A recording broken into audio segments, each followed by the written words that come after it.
제9장 억울한 피고인 그리고 판사 없는 법정. 천체의 폭군, 창조의 힘과 두려움. 빌닷이 하나님은 공의로우시니 네 자녀가 죄 때문에 죽은 것이다 라고 말을 맺자 욥은 허탈한 듯 웃음을 터뜨렸다. 그것은 기쁨의 웃음이 아니라 거대한 바위 앞에 선 계란의 비참한 자조였다. 욥은 빌닷의 논리를 부정하지 않았다. 다만 그 정의가 인간이 이해할 수 있는 차원의 것인지 되물었다. 진실로 내가 이 일이 그런 줄을 알지 인생이 어찌 하나님 앞에 의롭다 하겠느냐. 히브리어 이츠다크는 법정 용어다. 어떻게 인간이 신과의 소송에서 승소할 수 있겠는가 라는 뜻이다. 욥은 지금 윤리적인 착함을 말하는 것이 아니라 법적인 승소 가능성을 말하고 있다. 사람이 하나님과 변론하려 할지라도 천마디에 한마디도 대답하지 못하리라. 욥은 하나님의 지혜와 힘을 인정한다. 하지만 그 묘사는 찬양이라기보다 공포에 가깝다. 그분은 진노하심으로 산을 무너뜨리시며 땅을 그 자리에서 흔들어뜨리시니 그 기둥들이 흔들리도다. 요단 계곡은 지진 활동이 활발한 지역이다. 욥은 지진을 하나님의 발길질로 묘사했다. 욥은 고개를 들어 칠흑 같은 우스 땅의 밤하늘을 가리켰다. 그가 북두성과 삼성과 묘성과 남방의 밀실을 만드셨으며 여기서 욥은 당대의 천문학 지식을 동원해 하나님을 우주를 지배하는 절대 군주로 묘사한다. 큰 곰자리인 북두성은 길 잃은 자들의 나침반이 되지만 하나님은 이 별조차 마음대로 옮기신다. 오리온 자리인 삼성은 히브리어로 어리석은 자라는 뜻이다. 미드라시는 이 별자리를 하나님께 대항하다가 하늘에 쇠사슬로 묶인 거인으로 해석한다. 욥은 저 거인조차 묶어버리신 분께 내가 무슨 힘으로 대항하겠는가 라고 묻는 것이다. 그리고 플레이아데스 성단인 묘성은 7개의 별이 뭉쳐있는 모습이다. 하나님은 라합을 돕는 자들을 굴복시키나니 라합은 고대 근동 신화에 등장하는 혼돈의 바다 괴물이다. 창조 때 하나님께 대들다가 짓밟힌 존재다. 욥은 절망한다. 우주적 괴물인 라합조차 밟아버리신 분인데 고작 인간인 내가 무슨 말로 대꾸하겠는가. 침묵하는 법정. 강탈자 앞에서 이제 욥은 자신을 피고인석에 세운다. 하지만 이 재판은 처음부터 불공정하다. 가령 내가 의로울지라도 대답하지 못하고 나를 심판하실 그에게 간구할 뿐이라. 법정에서 무죄를 주장해야 하는데 판사가 너무 무서워서 살려만 주세요라고 비굴하게 빌어야 하는 상황이다. 그가 폭풍으로 나를 치시고 욥은 다시 한번 일장의 악몽을 꺼낸다. 자녀들을 죽인 그 바람이 바로 하나님의 주먹이었다고 고발한다. 가령 내가 의로울지라도 내 입이 나를 정죄하리니. 이것은 일종의 정신적 붕괴에 대한 고백이다. 하나님이 너무 강력하게 압박하시니 죄가 없는 나조차도 그래 내가 잘못했나 보다라며 스스로를 이심하고 왜곡하게 된다는 것이다. 위험한 신학, 무차별적인 파괴. 여기서 욥은 빌닷의 인과응보론을 정면으로 반박하는 욥기 전체에서 가장 위험하고 충격적인 선언을 한다. 일이 다 똑같다. 그러므로 나는 말하기를 하나님이 온전한 자나 악한 자나 멸망시키신다 하나니. 히브리어 메칼레는 완전히 끝장낸다는 뜻이다. 빌닷, 자네는 틀렸네. 전쟁이 터지거나 전염병이 돌 때를 보게. 의인이라고 화살이 피해가던가 홍수가 날 때 착한 사람의 집은 떠내려가지 않던가. 하나님은 구별하지 않으시네. 그분은 그저 멸망시키실 뿐이야. 세상을 악인의 손에 넘기셨고 재판관의 얼굴도 가리셨나니 그렇게 되게 하시니가 그분이 아니시면 누구냐. 이 세상에 정의가 없는 이유, 욥은 하나님이 재판관들의 눈을 가리셨기 때문이라고 일갈한다.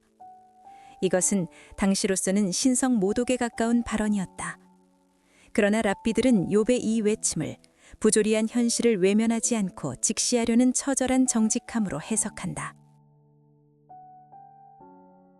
퇴속선과 비누, 씻을 수 없는 얼룩. 욥은 인생의 덧없음을 당대 최고의 속도를 가진 것들에 비유한다. 나의 날이 경주자보다 빨리 사라져 버리니. 라츠는 고대 페르시아나 제국의 왕명을 전달하는 파발꾼이다. 그들은 쉬지 않고 달린다. 그 지나가는 것이 갈대배 같고. 여기서 오니오트 에베는 나일강의 급류를 타고 내려가는 가벼운 파피루스 배를 뜻한다.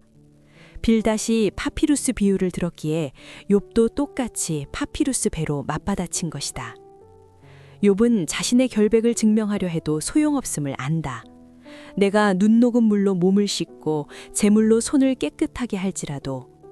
보루는 고대 사회에서 세정제로 쓰던 강력한 양잿물이다. 욥이 아무리 가장 깨끗한 눈 녹은 물과 강력한 비누로 자신을 씻어내어 무죄를 증명하려 해도 주께서 나를 개천에 빠지게 하시리니 내 옷이라도 나를 싫어하리이다. 하나님이 다시 오물을 뒤집어 씌우실 것이라는 절망이다. 중재자의 부재, 모키아를 찾아서. 마지막으로 욥은 이 모든 고통의 근본 원인을 지적한다. 그것은 하나님과 자신 사이에 격차를 메워줄 존재가 없다는 것이다. 하나님은 나처럼 사람이 아니신즉 내가 그에게 대답할 수 없으며 법정에 함께 나아갈 수도 없구나. 신과 인간은 존재론적으로 너무 다르다. 대화가 불가능하다. 우리 사이에 손을 얹을 판결자가 없구나. 이것이 욥기 9장의 핵심이자 절정이다. 히브리어 모키아는 중재자 혹은 조정관 혹은 심판을 뜻한다. 고대 근동의 법정에서는 양측이 흥분하여 싸우지 않도록 양쪽 어깨에 손을 얹고 힘의 균형을 맞추며 대화를 이끄는 중재자가 있었다. 욥은 절규한다. 하나님은 너무 강하고 나는 너무 약합니다. 누군가 하나님 어깨에 손을 얹어 그분을 진정시키고 내 어깨에 손을 얹어 나를 변호해 줄 그 중간자가 필요합니다. 하지만 지금 이 우주 법정에는 피고인과 검사 겸 판사만 있을 뿐 변호사가 없습니다. 주께서 그의 막대기를 내게서 떠나게 하시고 중재자가 없기에 욥은 하나님의 징계 몽둥이를 그대로 맞을 수밖에 없다. 그렇지 않으면 내가 두려움 없이 말하겠으나 나는 본래 그런 사람이 아니니라.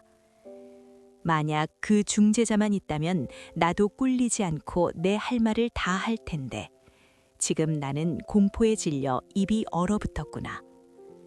욥의 이 탄식은 훗날 인류가 왜 신과 인간 사이의 중보자를 그토록 갈망하게 되었는지를 보여주는 구약 성경에서 가장 깊은 시면의 고백이다. 그는 고통 속에서 아직 오지 않은 그분의 자리를 더듬거리며 찾고 있었다. 10장 젖을 엉기게 하시니여 왜 빚으시고 부수시나이까. 육체의 눈과 마음의 눈. 우주 법정에는 침묵만이 감돌았다. 변호해줄 중재자가 없음을 깨달은 욥은 깊은 절망 속에서 자신의 내면을 들여다보았다. 내 영혼이 살기에 곤비하니. 히브리어 나크타는 토하다, 혐오하다는 뜻이다. 욥은 자기 생명 자체가 역겨워 견딜 수 없는 지경에 이르렀다. 그는 이제 체면도 두려움도 내려놓고 그 속에 고인 쓴물을 구토하듯 하나님께 쏟아내기로 작정했다. 욥은 하늘을 향해 외쳤다. 나를 정죄하지 마시옵고 무슨 까닭으로 나와 더불어 다투시는지 내게 알게 하옵소서.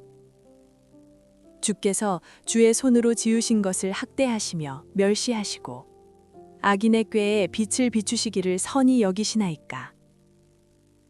여기서 호파타는 빛을 발하다, 찬동하다는 뜻이다. 욥은 묻는다. 하나님, 당신이 공들여 만든 저는 학대하시면서 어찌하여 악인들이 꾸미는 음모에는 환하게 웃어주십니까? 이것이 당신의 선입니까? 욥은 하나님의 시선에 대해 의문을 제기한다. 주께도 육신의 눈이 있나이까? 주께서 사람처럼 보시나이까? 사람은 겉모습만 보고 판단한다. 하지만 하나님은 중심을 보시는 분이 아니던가? 미드라시는 이 구절에서 욥의 억울함을 읽어낸다. 만약 당신이 인간처럼 육체의 눈만 가졌다면 내 피부의 종기만 보고 나를 죄인이라 판단하는 게 이해가 됩니다. 하지만 당신은 영이시지 않습니까? 내 심장이 죄 없이 뛰고 있다는 것을 누구보다 잘 아시는 분이 왜 인간 재판관처럼 겉모습만 보고 나를 쥐잡듯이 잡으십니까? 나의 허물을 찾으시며 나의 죄를 들추어내시나이까? 욥은 마치 흠집 없는 보석에서 기어이 티끌 하나를 찾아내려는 까다로운 감정사처럼 군다고 느꼈다. 치즈의 신비, 자궁 속의 연금술. 이제 욥은 욥기 전체에서 가장 아름답고도 슬픈 생명의 탄생에 관한 비유를 꺼낸다. 그는 자신의 기원을 어머니의 자궁 속으로 끌고 간다. 주의 손으로 나를 빚으셨으며 만드셨는데 이제 나를 멸하시나이다. 히브리어 이츠 분이는 이중적인 의미를 가진다. 하나는 형체를 빚다이고 다른 하나는 고통을 주다이다. 욥은 자신의 탄생 자체가 하나님의 수고로운 빚음이자 동시에 고통의 씨앗이었음을 암시한다. 주께서 나를 젖과 같이 쏟으셨으며 엉긴 젖처럼 엉기게 하지 아니하셨나이까. 이것은 고대 근동의 목축 문화와 생명학이 결합된 놀라운 표현이다. 고대인들은 생명의 잉태를 치즈 만들기에 비유했다. 남자의 씨가 여자의 태 안에서 응고제를 만나 굳어지면 그것이 생명의 형체가 된다고 보았다. 욥은 그 과정을 세밀하게 묘사한다. 피부와 살을 내게 입히시며 뼈와 힘줄로 나를 엮으시고, 테소케니는 바구니를 짜거나 울타리를 칠 때 쓰는 말이다. 하나님은 욥이라는 존재를 뼈와 힘줄로 정교하게 직조하셨다. 탈무드의 랍비들은 이 구절을 인용하며 인간의 몸에 있는 수많은 구멍과 관절이 뚫려 있음에도 생명이 유지되는 것을 창조의 기적이라 칭송했다. 욥의 논리는 이것이다. 하나님, 기억해 보십시오. 당신이 나를 빚으실 때 그 액체 상태의 젖을 저어 치즈가 되게 하시고 시로라기 같은 혈관 하나하나를 뜨개질하듯 엮으시지 않았습니까? 그토록 정성을 쏟아부어 예술품을 만드셔놓고 이제 와서 그것을 바닥에 내동댕이쳐 가루로 만드시다니요. 도대체 왜 그러시는 겁니까?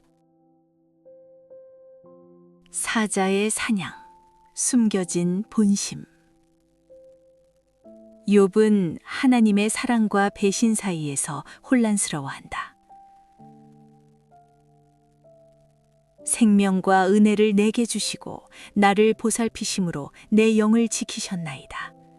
그런데 주께서 이것들을 마음에 품으셨나이다.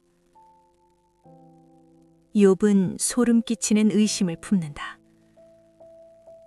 당신이 나를 그토록 정교하게 빚고 은혜를 주신 것이 사실은 나중에 더 처참하게 파괴하기 위한 치밀한 계획이었습니까? 처음부터 나를 사냥감으로 키우신 겁니까? 주께서 사자같이 나를 사냥하시며, 히브리어 샤할은 일반적인 사자가 아니라 먹잇감을 노리는 가장 용맹하고 잔인한 젊은 사자를 뜻한다. 하나님은 욥을 빚은 예술가가 아니라 욥을 노리는 포식자가 되었다. 주의 증인을 번갈아 세우시며 암흑의 땅, 돌아오지 못할 길. 욥의 항변은 이제 체념으로 바뀐다. 주께서 나를 폐에서 나오게 하셨음은 어찌함이니이까. 그렇지 아니하셨더라면 내가 기운이 끊어져 아무 눈에도 보이지 아니하였을 것이라. 있어도 없던 것 같이 되어서 폐에서 바로 무덤으로 옮겨졌으리이다. 욥은 이제 치유나 회복을 구하지 않는다. 그가 바라는 것은 단 하나, 잠시 동안의 휴식이다. 내 날은 적지 아니하니이까. 그런즉 그치시고 나를 버려두사 잠시나마 평안하게 하시되. 아블리가 메아트는 아주 조금만이라도 기운을 차리게 해달라는, 입가에 미소 한번 짓게 해달라는 뜻이다. 하나님, 쟤를 죽이실 거라면 죽이십시오. 하지만 그 전에 제발 잠시만 저에게서 손을 떼고 눈을 돌려주십시오. 죽음의 땅으로 가기 전에 숨 한 번만 제대로 쉬고 싶습니다. 욥은 자신이 갈 곳을 묘사한다.